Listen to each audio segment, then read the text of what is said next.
Restart coming here through the KRC Power Steering restart box. The green flag is back out. We are back underway.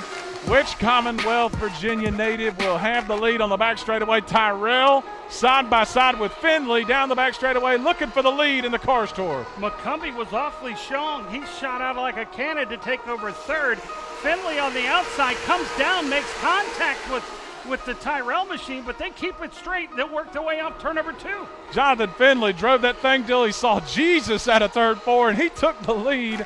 Tyrell holding on to second spot. He's under attack from Chad McCumbee for that second position as Finley gone with the race lead here on lap 78. McCumbee is fighting with Tyrell for second, but Tyrell fighting back hard on the outside. Right front tire troubles for so many of these cars, late model stock teams. Can Finley's right front make it 5 more laps? McCumbee has trouble on the back straightaway. He sends sparks into the air in turns 3 and 4. Tire trouble for McCumbee. Will he make it to the pits? He does not make it to the pits. He tries to pull down to the inside. We got 2 laps to go. This time by the stripe, 2 laps to go as McCumbee tries to pull down to the inside. Finley trying to make it home here at Dominion. Money time for the restart. Will it be Finley? Will it be Tyrell? Or will it be somebody else from outside the front row? Green, white, checkered decides it at Dominion. Green flag is in the air. We are underway. 2 laps to decide this one. It's going to be a little crazy down into the corner. Finley gets a good run. Here comes Tyrell to the outside. Pierce is on the inside. That's going to be the battle for second as Tyrell's only shot at the lead is going to be on the high side, but Finley holds on to it. Tyrell's going to be second. Pierce down on the bottom. 1 lap to go. Finley loves what he sees. There's a battle behind him for the second spot. Finley with the lead back to turn 3. They're coming for the checkered flag. Call him home, Mark. Schaefer trying to get through. Finley's going to be your winner. 3 wide off the corner at the line. There's a crash down into turn number 1. Tyrell spins around. Pierce is there as well. And Schaefer was the man in the middle at the line. Tyrell will be second behind Finley. Pierce comes home third. Wow, what a finish there. And then it's Jonathan Schaefer coming home fourth. 3 wide coming off of turn number 4 in the battle for second. But your winner, Jonathan Finley, in the car number 4, comes home victorious.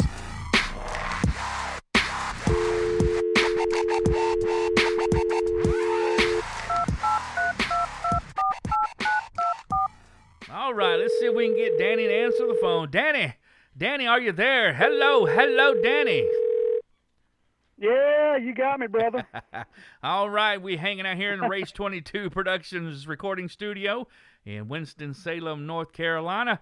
This is the Solid Rock Carriers Cars Tour post-race recap with series race director Danny Willard. Danny, how you doing, buddy?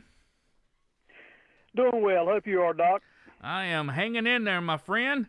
How was things at the Radley Chevrolet 125 at the Dominion Speedway up there in Thornburg, Virginia? You guys put on a great show. Race number 5 for the late model stock cars, 125 laps with the race fans. And I understand that was your very first time at the Dominion Speedway. Share your thoughts about the facility when you first got there. Well, that was my first time calling a race at Dominion. I've been with the series up there the last couple of years, but not in the race director capacity. But, gotcha. Man, I mean, that facility, they keep it up top notch. I mean, everything looked really nice, just like it did the first time I was there a couple of years ago. And, always a pleasure to go to Dominion. Oh, absolutely. The place is top notch and first class. I mean, they got a big Jumbotron right in the middle of the track, and they got all kinds of other activities. They have concerts and things. Really neat place, entertainment for the family in various ways. So really neat place. The community is really lucky to have that. Great entertaining race, no doubt, man. They got you. You were busy the entire race, it seemed like.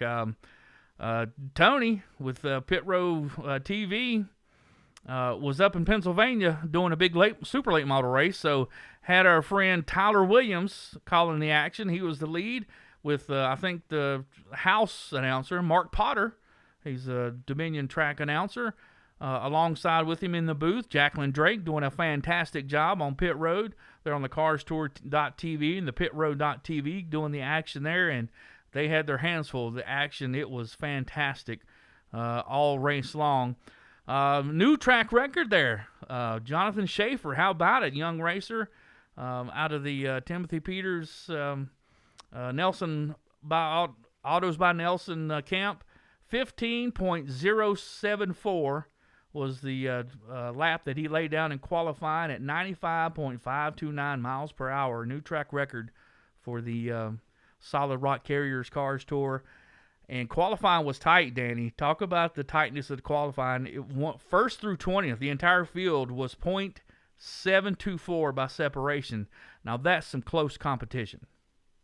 Yeah, it was entertaining just for our qualifying, fans that were there, keeping up with the times and everything and how tight they were. So, yeah, I was sitting there with a big screen in front of me, of course, right there in front of the tower, right there in the infield, keeping my eyes glued to that to see who was going to win the pole, and it ended up being a brand new one. Mr. Schaefer there did a great job. He did a fantastic job. He's been coming on strong, kind of quietly each and every week. They say for the young racers, if you don't say their name a whole lot, that means they're doing good. And he's been having some pretty solid finishes, pretty solid races here lately. And now you're starting to see his name up at the front. So hadn't had called his name out a whole lot here lately, but he's had some pretty good finishes. So that tells me he's doing good. He's progressing and finishing, getting faster and learning these cars more and more each week. That's a very sharp young man. I had an opportunity to talk to him after the race at Hickory, and I'm going to tell you, that is a very sharp, very knowledgeable young man, and he's not coming in here riding somebody's paycheck. I'm going to tell you that first and foremost right now.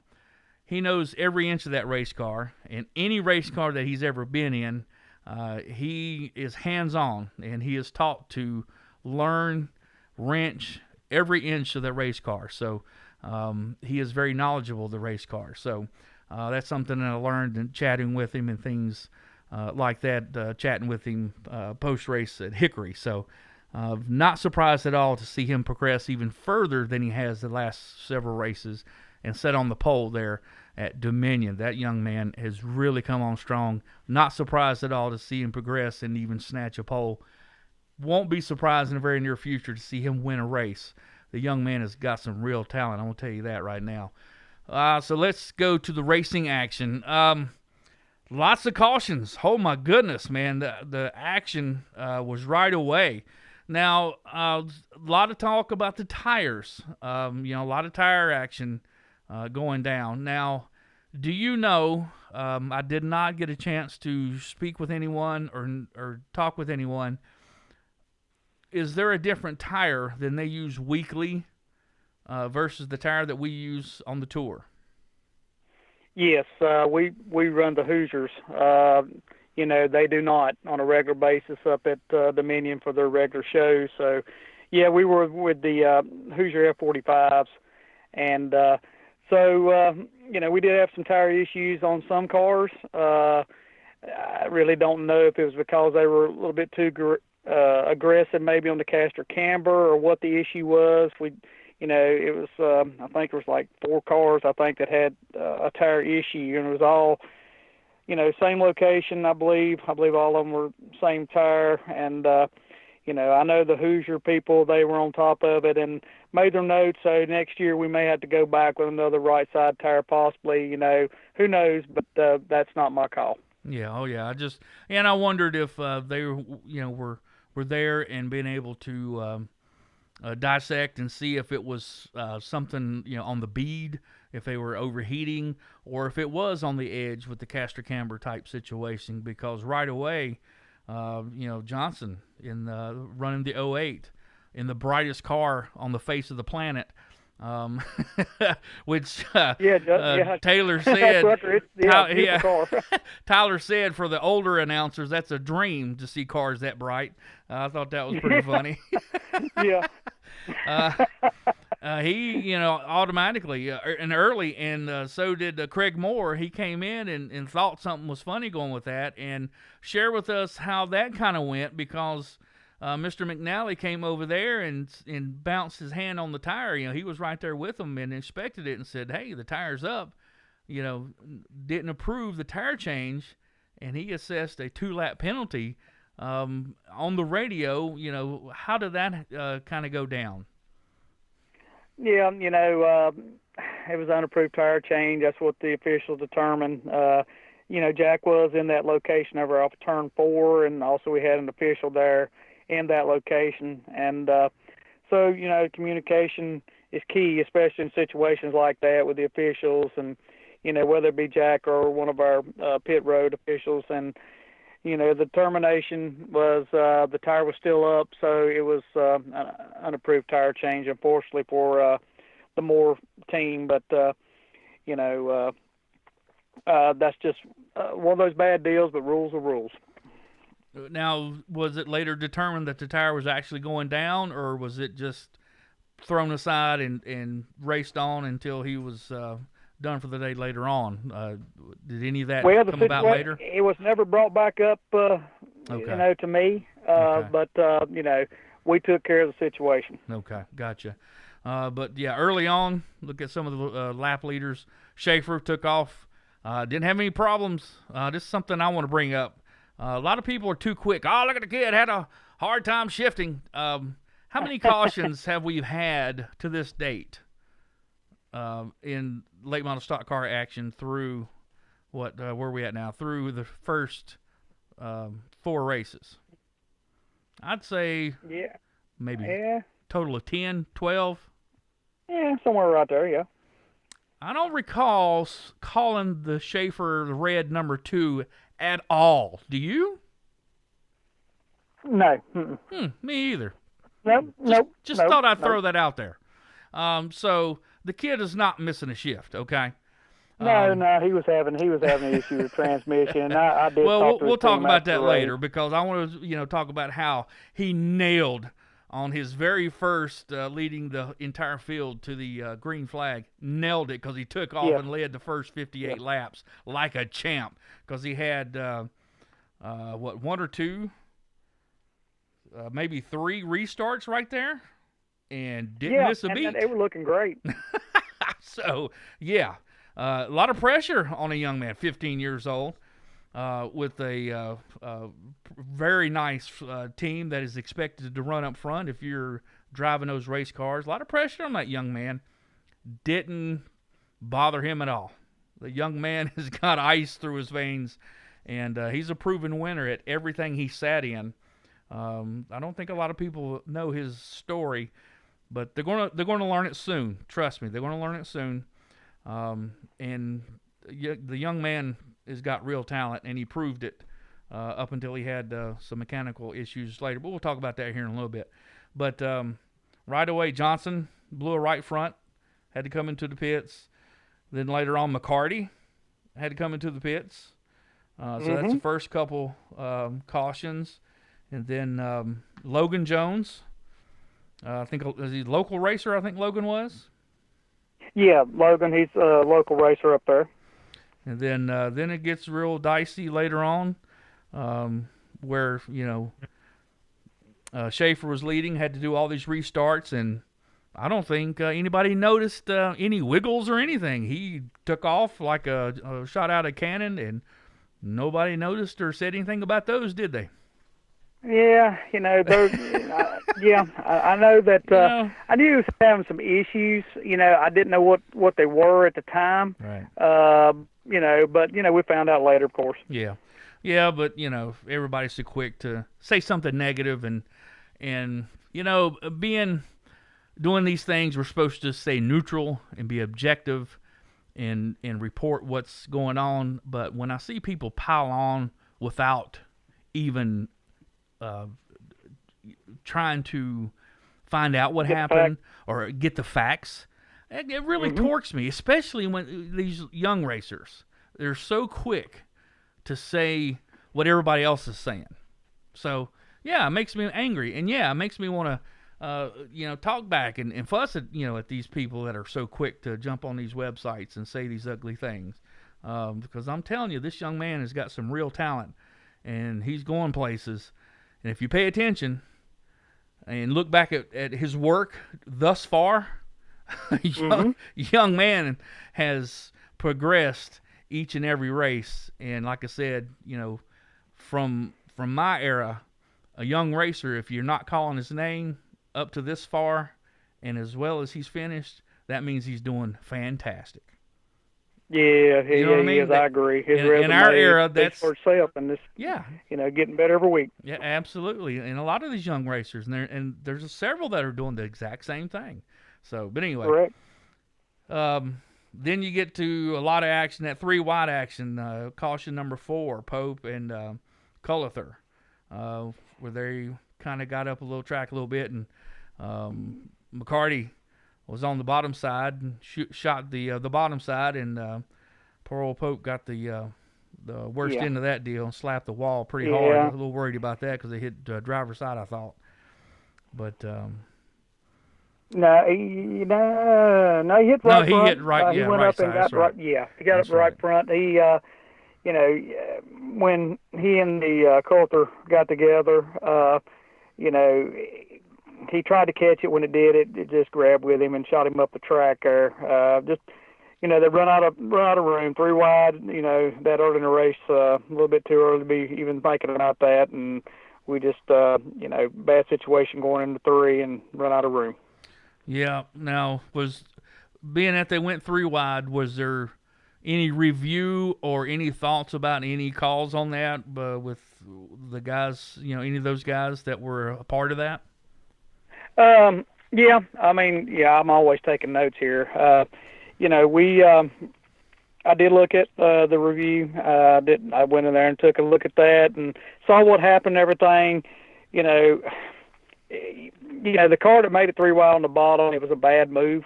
Obviously that early in the race, you're getting down to money time, and everybody's fighting for position. It's still a bad move, but you would kind of expect that to happen later in the race, in my opinion. And I did look at it, but the car that was on the very bottom that made it 3 wide did not make contact with either car, and he was all the way on the bottom of the racetrack, and he didn't move up. It's just they just, went in the corner and just everybody didn't position herself perfectly to make that happen, I guess you'd say. And as a matter of fact, the car in the middle kind of, he might have moved up just a little bit, not blaming anybody, but, he might have gave the guy on the bottom a little bit too much room and kind of moved up a little bit. And I think the gentleman on the outside, which unfortunately was Pope, he wasn't expecting that, and he kind of come down and they got together. And then when he tried to grab it when the contact was made, it unfortunately the way he had it aimed, it shot him up in the wall and ended his day. But to answer your question, the gentleman was on the bottom that made it 3 wide.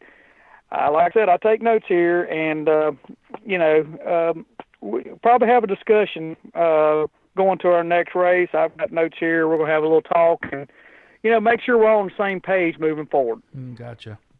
10-4 on that. And then on the restart from caution number 4, the race director didn't like that restart. Of course, that was the first one where Jonathan Schaefer had a hard time with the transmission. There was a transmission issue with that race car. Could not get it to go in 4th. So it jacked up the outs or the line that he was in. I forgot if he chose the outside or the inside that time. Yeah, I can't remember, to be honest. I want to say outside, but I can't remember. Yeah, because I think that was after. Let's see, when Fryer had taken over the lead. I believe that was after lap 58 by that point. So Fryer, let me go ahead and cover that. The Fryer, Jared Fryer had led 9 laps after lap 58. Then Riggs took over the lead for 9 laps there in the middle part. So those two guys led 18 laps there after Schaefer gave up the lead after lap 58. And then when that happened with Schaefer, you didn't like the restart there, so that was part of the caution number 4. So Correct. then they get going again, and more tire action come up. So I got a question about this one. Jared Fryer, current point leader, going into the race for caution number 5, had a flat right front, just like some of the other cars that we've seen, and that's when the crew chiefs and teammates and everybody started, talking to the drivers. Oh boy, I think we see a pattern going on by this point. This is really at the mid part of the race. Jared couldn't get to the pits, and he basically stopped on the track. Now, was there a penalty, or was there anything assessed or anything discussed about having to do that and to bring out the caution? Yeah, I mean, he stopped on the track. It was obviously had a flat tire, and the penalty is I had to be consistent with the other calls earlier. So there was a penalty issued for one lap penalty for bringing out the caution intentionally, stopping on the track. Even though he was towed back to the pits, it's still the race director's decision on how he wants to call that. And if you read the rules, that's the way that plays out. It's the way I see it. And but there was some communication with the crew about there was possibly a mechanical issue, and that wasn't the tire issue. And so what I was going to do is, when they got back to the pits, look at it, and if there was a mechanical issue, which was a sway bar issue, if that was the case and he had to be towed back in, then I was going to give him the benefit of the doubt and use common sense on this deal and say, hey, he had to get towed back in, so he had to stop on track because he's got a mechanical issue, not just a flat tire like the other guys had earlier. And but when he came in, we went ahead and doubled up when the wrecker got on pit road. They jacked the car up, they took the tire off, put the tire on. They didn't check anything else. So then I knew that it was just a flat tire, and I had to be consistent with the call that I made it all with Justin Johnson, Bobby McCarty, all those others that had a flat earlier. I couldn't make an exception to that. I had to be consistent to what was going on, and if you've got a mechanical issue and you've got to be towed in by the wrecker, that's one thing. But if you've got a flat tire, you've got a flat tire. You brought the caution out intentionally, so I had to just be consistent with the call. Gotcha, and that makes sense. And then again on the restart from caution number 5 for Fryer, Schaefer had issues again. Because he had to actually start, because when they went in, there was some issues with the linkage, trying to get it into gear, because he actually had to start in 4th, I think, from what he said in the post-race interview with Brandon White, Race22.com. And then on that restart, he kind of cut the corner, turn number 2. Now this was kind of questionable, and cut across the track and caused damage to Corey Haim, I think it was, and then caused nose damage to Brandon Pierce. And those guys weren't very happy about that deal. And of course, you had to throw the yellow flag on the back straightaway on that restart. Explain that and how that worked, and were there any penalties for that maneuver? No, that's when we threw the caution on the backstretch after the restart was called no good. I hate throwing the caution on the back because the restart's not good, because sometimes this stuff happens. You get cars all bunched up, and you try to wait till they're at a safe point, I guess you'd say, and that's the middle of the backstretch, and go caution. And after the restart, let them know ahead of time. But you don't want to say caution too early, of course. And because as soon as I say yellow, I don't want the caution lights on. I don't want everybody stopping too soon before we get to the backstretch. But sometimes, just depending on, it's a timing deal. Like I always say, I can't drive the race cars. It's the drivers and the spotters, working with them and everything. I don't know exactly what all happened there, but yeah, there was some contact, between a couple of cars there, and no penalties were issued right there. Okay. All right, so they got all that straightened out, and everybody went to the pits and got back on the track, and the next restart was decent, and everybody finally got underway, and Finley asserted his strength and bolted to the front, and I love the call that Tyler had. He took the lead from Riggs from the outside, drove it in deep, and Tyler said, drove it in there till he saw Jesus to take the lead. That was a fantastic call, and as they heard on the open for this piece, that was fantastic. I love that from Tyler. Tyler has some great lines, I'm telling you. Love it when he calls the races for Tony. But he did. He drove it in there deep, and he was not going to be denied. And the fans, Minnie had a lot of fans there, and he had a lot of fans there, both local guys that run every race with the tour. So, it was going to be huge if one of those guys won. So he was very motivated to perform well here. Didn't qualify good, so he was really, really motivated to run well. And he marched his way up through the field, and, man, he set sail from then on. And I know... everybody knows his grandmother, Deb, and yeah. Instead of texting her, after the race, Redhead and we made a little video and sent it to her to congratulate her and for Jonathan, because I know everybody was tickled for her. But anyway, from that point, yeah, Jonathan, he set sail, and lo and behold, McCumbee, was that caution number 7, had a tire issue. And that gave, about 20-some laps to go. Still has some more good racing going on. Back through the field, a lot of guys had fallen out, and especially with that mix-up there on the restart where Schaefer cut the corner there, and a couple of guys had fallen out because of the damage when they had the right fronts blow out there. But some of the others were bounced back to have some great finishes there. But getting there towards the very end, it had to have been tough and difficult to watch McCumbee have tire trouble again with less than 5 to go and have to throw the caution out again. Yeah, it was. I mean, he saw the sparks coming out, from underneath the car.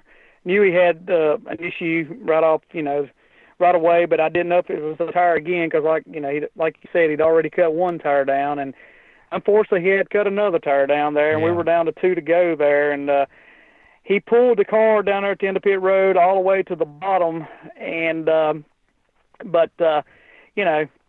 actually had someone question me after the race. One of the drivers, like, why'd you throw the caution there? I'm like, come on, really? I mean, there's no wall between him and the field, and he's pulled down to the bottom down on the inside. I said, would you want to be in that situation? Right. And they're like, no. So, I mean, I had to throw the caution. That was a safety issue. I mean, There was nothing to protect him in case somebody spun out or whatever and, went down there and hit him, and, then we'd really had some issues. But, I hate to throw the caution there, especially so late in the race. But that set up a wild green, white checker.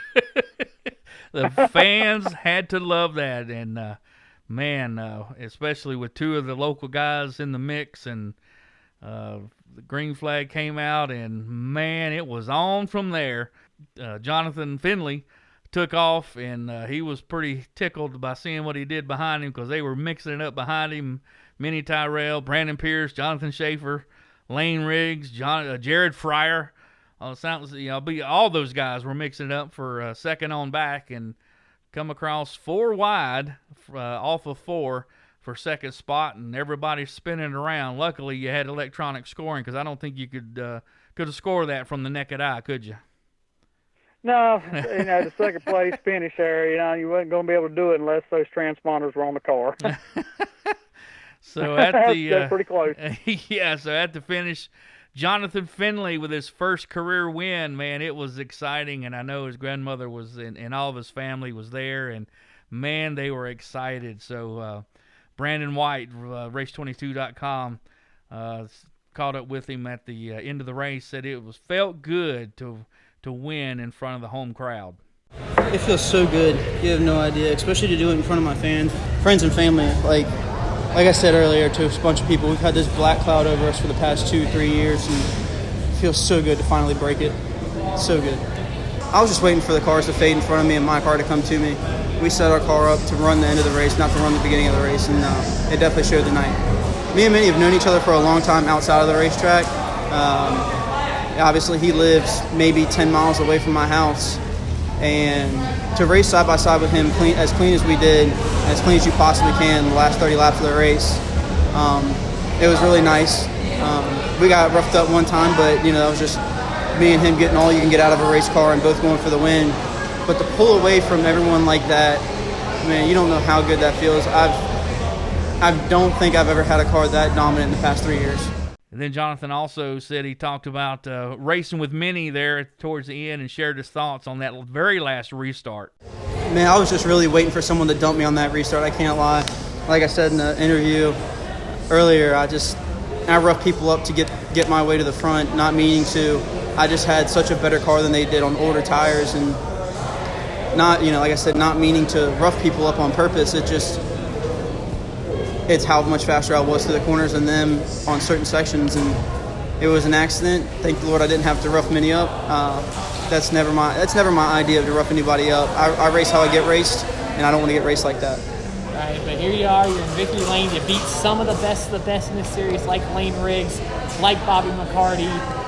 When we put that into consideration, how does it all feel knowing that you beat those guys? Man, like you said, two names right there, Lane Riggs and Bobby McCarty. Both of them are stellar drivers, no matter where you go. And Lane Riggs even showed it the night before he cut a tire down. He was leading the race, and that's all it took. I think, me personally, thank you, sir. Me personally, I think I had a better car than he did on the longer runs, but on the short runs, I think he probably could have got me, which you never want to wish bad luck on someone, and because they can come around and turn around and bite you in the butt too. So, but thank the Lord he did cut that tire down, because I think it did get me a run for my money on the last 2 laps. And then Minnie Tyrell, he did end up finishing second there in that close battle there with Brandon Pierce. He talked about that last restart and said he gave it all he had, and he gave props to Jonathan Finley for his first career win. Jonathan Finley had an awesome car. He definitely had the best one. He was trying our hardest to catch him there at the end, and we got that caution and didn't get the best restart that I would have liked, but we still were able to close it off in the second and got in there to 3, and I don't know, I got pushed around a little bit and then wrecked us going into across the line. So it is what it is. We come home with a second, and we'll build on it. It's definitely another shot in the confidence in our arms, and rolling from sixth to second is awesome. Brandon Pierce, by the thickness of an eyelash, finished third to Minnie Tyrell. Wasn't exactly happy with some of the things that went on during the race, and wasn't exactly thrilled with Jonathan Schaefer. But Brandon talked about the aero with that new body. Everybody said, wait till we go to a track that has the speeds of a Dominion Raceway or Myrtle Beach Speedway. But he did. He talked about the aero that he felt with the car once the nose was shifted after the contact on that restart. Then he offered congratulations to Jonathan Finley. And again, congrats to Jonathan Finley. And clean air was everything tonight, and I knew our chances for the win was going to be substantially hurt and when we got that nose damage. Until then, I thought we had a car capable of winning. It just kind of seemed you could get a couple spots on the restart, and then I think if you go back and watch it, wherever you fell in line on the restart was where you were going to run. That's where everybody kind of ran out. You might lose a few, you might gain a few, but that's where you were going to run just because of the air. And everybody the top 7 was just on top of each other. So that guy out front could check out 4, 5, 6 car lengths, kind of drive away because clean air was everything. So I think had we ever been able to get out front, get clean air on the nose, we probably could have drove away before the damage. With it would have helped me for sure. I really needed it because the air and being behind people with the nose. I was just getting super, super tight. So it was all I could do to maintain, but I think it just shows how good of a car we had. Like I said, we were going to run third before the caution come out for the green, white, checkered, and luckily we, even with the damage, that's where we came home, it looks like. Jonathan Schaefer, fresh off his first career pole, had led some laps, looking great up front. Even though he had the transmission issues, was able to had such a good car, came back to finish fourth in that crazy last corner effort to get back in the top 5. He talked about that transmission issue there with Brandon White there in the post race. So the first time I went back into fourth, and it didn't go all the way back into fourth. And we thought I missed a shift or something, but it happened again the next restart. So we're like, okay, there's something wrong. So I had to come back into the pits in third gear and jack the car up, and they messed with the linkage under the car, and I started me off in fourth just in case it wouldn't go back into fourth. So they said, once I got back on the track, they said, all right, try to go to third and back to fourth under caution. And then it did work. So from there, we were able to go from 13th, where we restarted, up to fourth by the end of the race. And then Brandon also asked him about that last lap move. I was just running behind Minnie washed up the track, and I had a lane. I went right there. I was just where I was going, and Pierce wanted to come up, I guess, and I had nowhere to go. I just got damaged in between two cars. Brandon was a little upset after the race. So he said that he felt like you were trying to force your way in there. So what do you have to say to that? I don't think I was really forcing my way in there because my front bumper was past his driver door, which is pretty far clear. Rounding out the top 5, Lane Riggs. Jared Fryer raced back to a top with all those cautions. He was able to get the lucky dog, get back on the lead lap and finish 6th. Justin Johnson fought back to a 7th place finish. Connor Mozak, another young racer that kind of quietly is doing fantastic. Qualified well a couple races, finished in top 5, finished in top 10, and finished 8th. Dominion. Matt Cox finished 9th. And rounding out your top 10, how about it? Give it up for Jessica Can. Her career best finish, and the second young lady to finish in the late model stock cars in the top 10. The only other female to make a top 10 finish, Sarah Cornett Ching. She finished in the top 10 at Carteret in 2018. So those two ladies are the only ladies to finish in the top 10 in late model stock car action with the Cars Racing Tour. So how about that? So I am so thrilled for Jessica. She has been on cloud 9 all week, talking about can't wait to get back to the track and try to improve on that. So she is really thrilled getting that top 10 finish. So for the rest of the top 10, rest of the finish and order, you can check out carsracingtour.com or race22.com. A couple other notes for as far as ladies, if you're interested.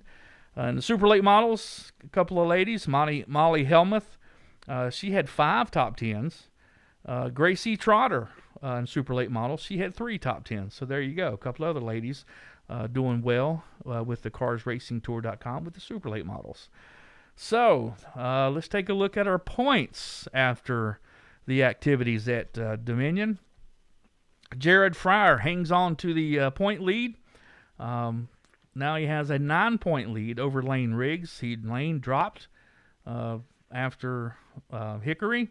Now he's back to second place in second.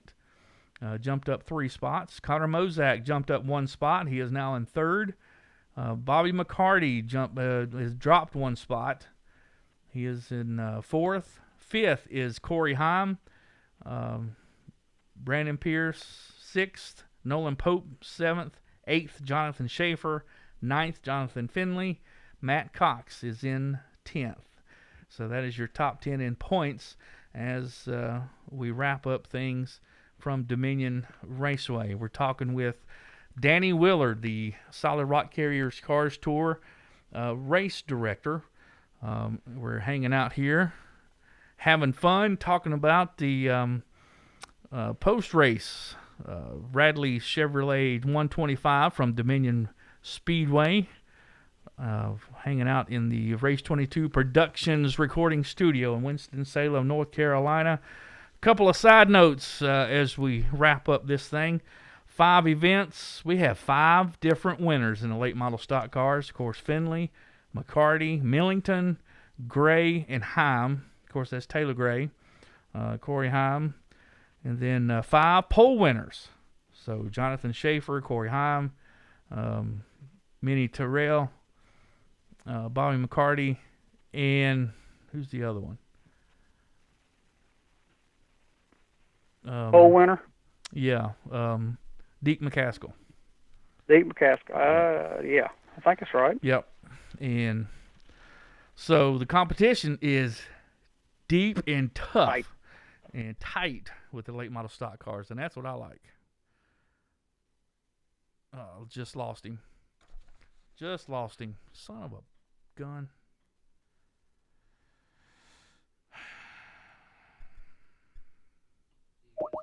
Yep. Box is not currently accepting messages because voicemail has not yet been activated. Please try your call again later. Este buzón de correo no acepta mensajes actuales. Yeah, I'll just call him back and edit it together.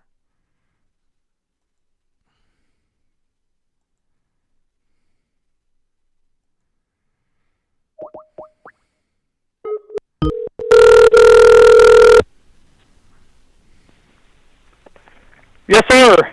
I hate this laptop. Yeah, did you cut me off? Yeah, it's a stupid laptop, probably. Okay, yeah, I was sitting there, and I'm like, hello? Hello? And I looked down, mine was still lit up, and I said, well, my fault this time. That's awesome. Yeah, I was just talking away. Let's see. Yeah, we were talking about the competition was tight, so. Yes. So I'll pick it up from there, and I'll just splice it together. It won't be no big deal. Yeah, buddy, the competition is tight. 39 different drivers so far has attempted to make at least one start in the late model stock car action with the Solid Rock Carriers Cars Tour.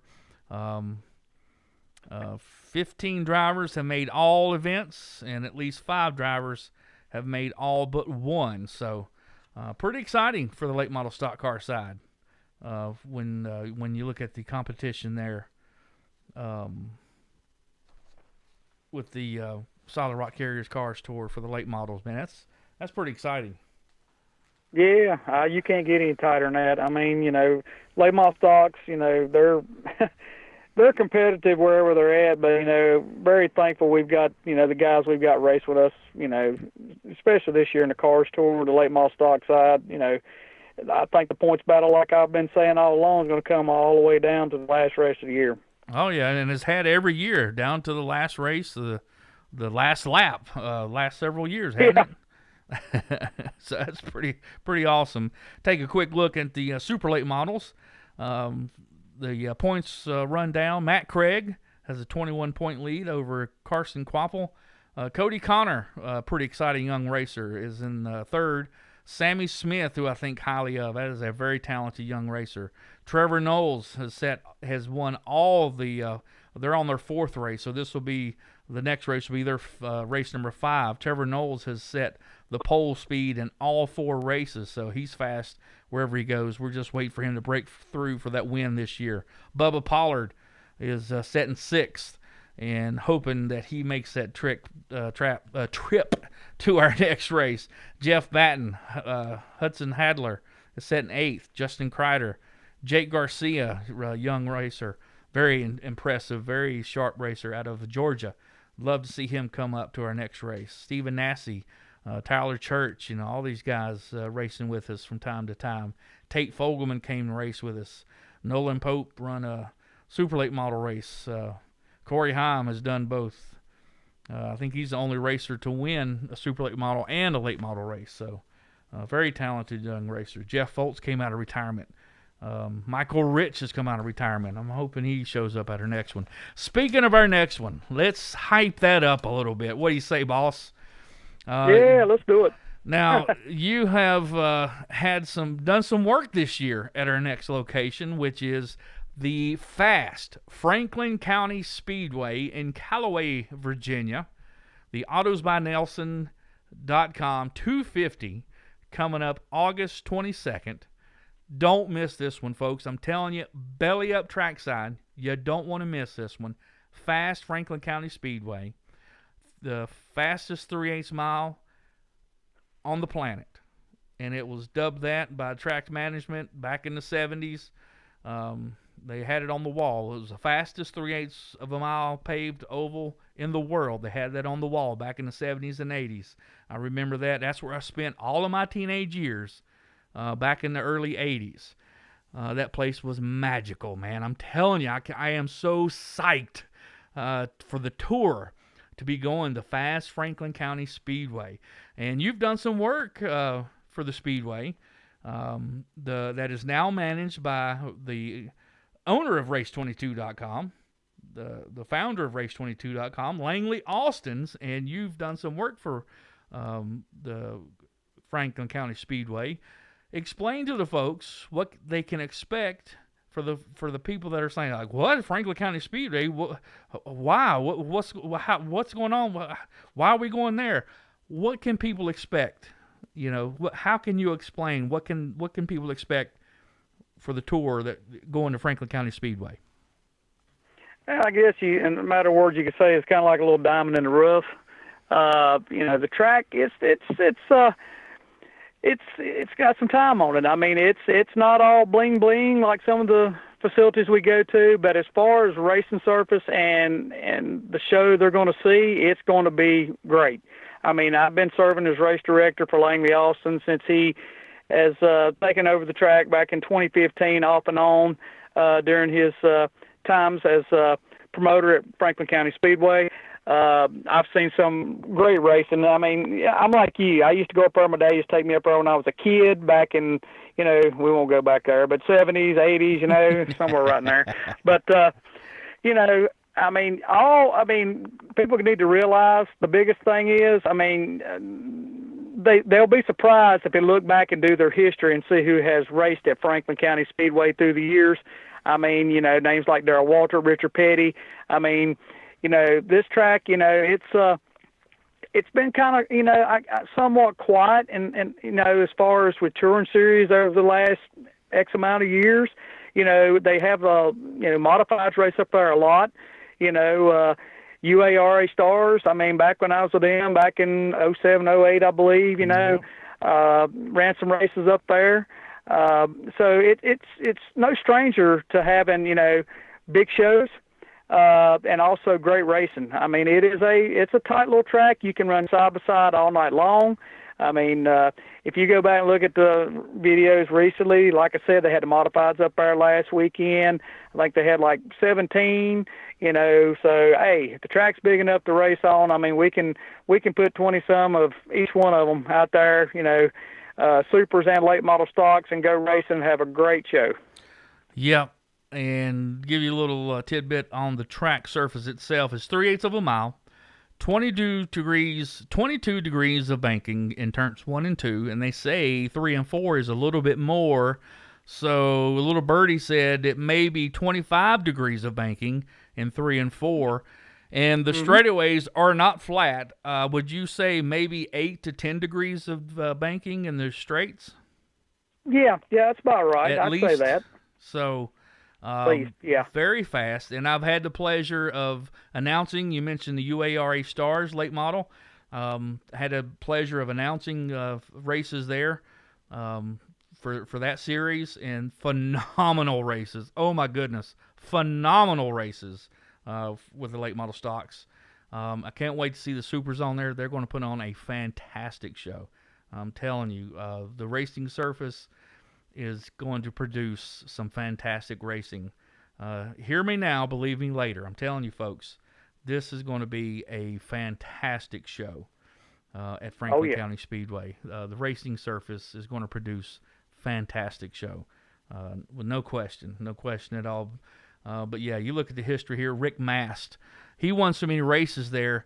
Whitey Taylor, the owner there from 1979. He actually owns the facility. Today, 42 years later, he still owns it. And that's leased by Langley.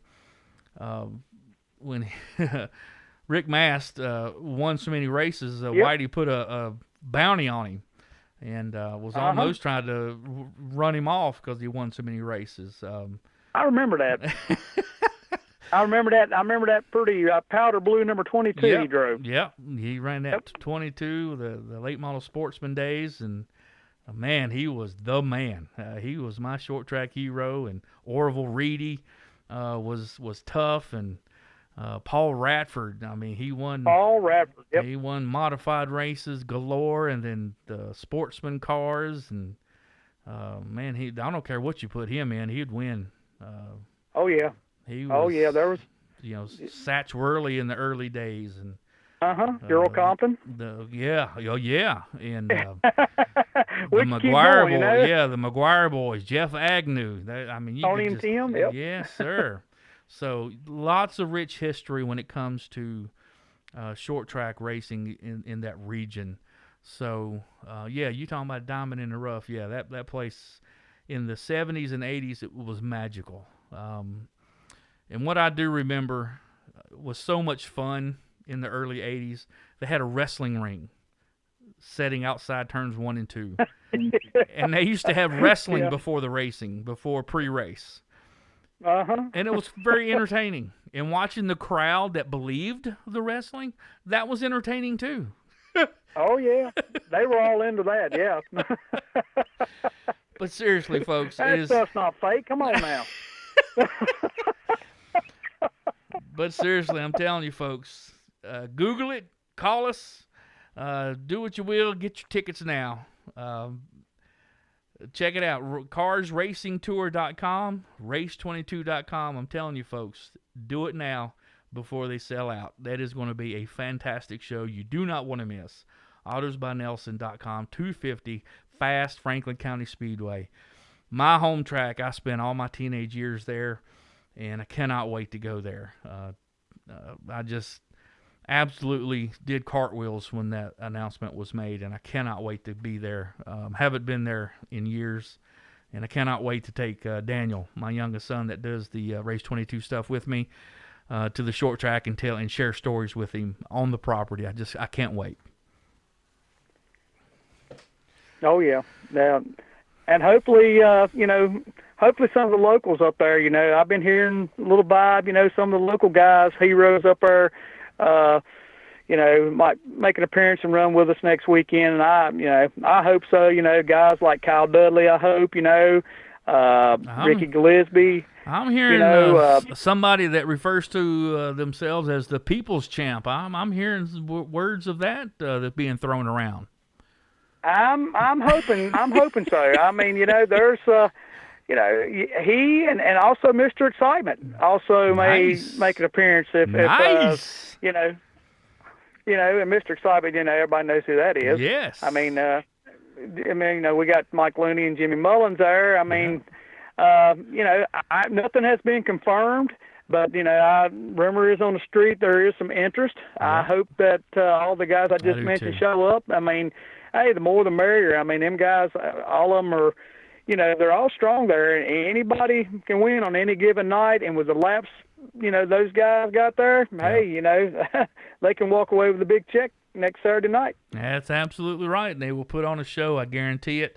I put my name on the line for that, that's for sure. So, well, Danny, we'll let you run. We'll call it a show. And I hope to see everybody trackside at Fast Franklin County Speedway August 22nd, and I know Danny will do a great job up in the tower, keeping his eyes on everybody, keeping everybody straight and in line.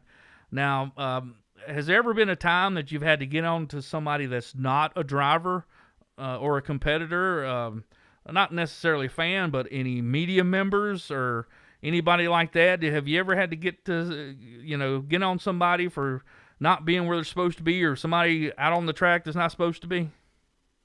Yes. I have.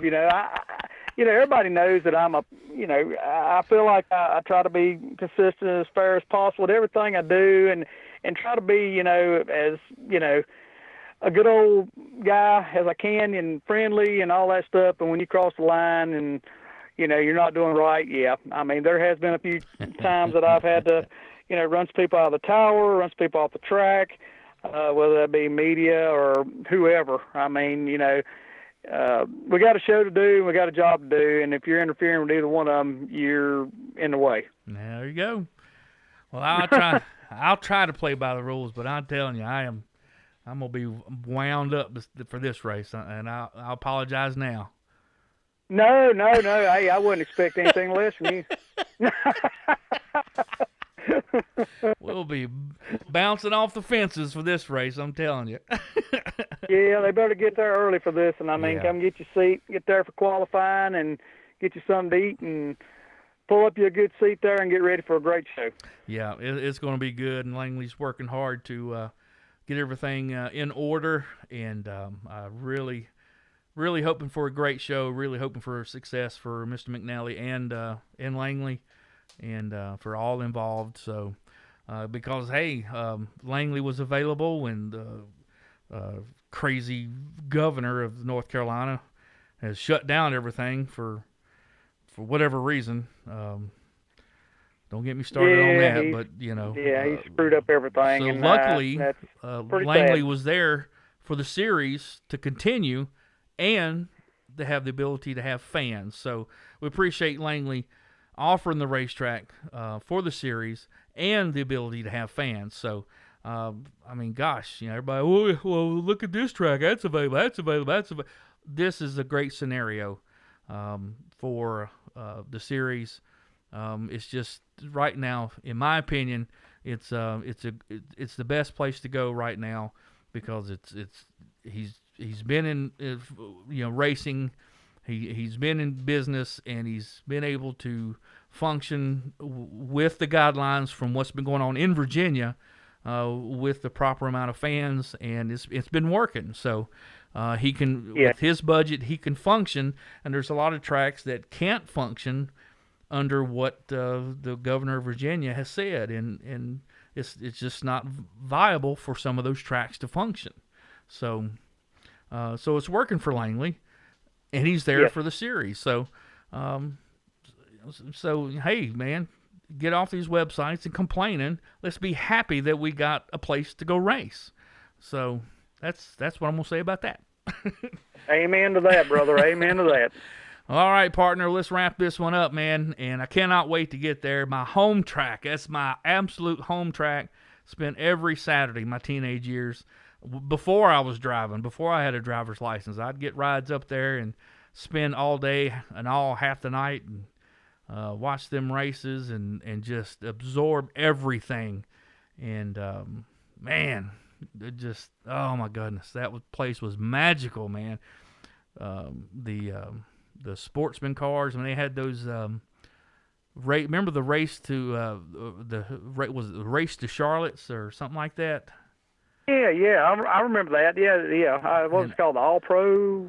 Well, no, race it was Charlotte deal? It was the race to Charlotte, something where the Road to Charlotte. Road to Charlotte, yeah, where the sportsman cars, if you did good enough, then you were allowed to race at Charlotte.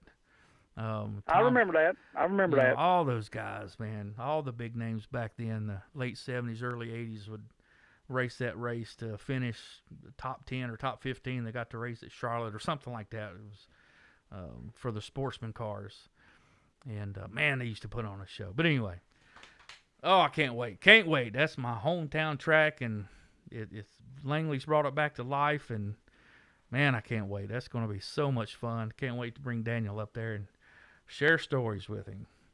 We used to stand, there's a dirt pile on the turn 2 light post, and that's where I used to stand to watch the races. I think there's a guardrail now that's protecting the track from the fans. Yes. That wasn't there in the 80s.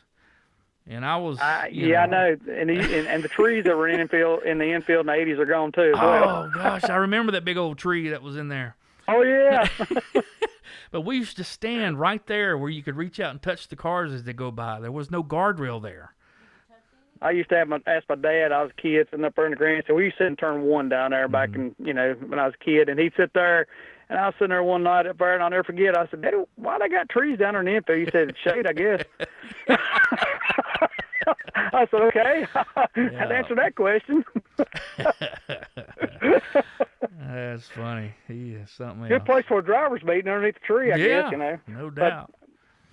All right, we better wrap this up. All right, partner. Fantastic show. Great information as always. Appreciate that. And like I said, man, cannot wait for the next race. It'll be race number 6 for the late model stock cars, race number 5 for the super late models.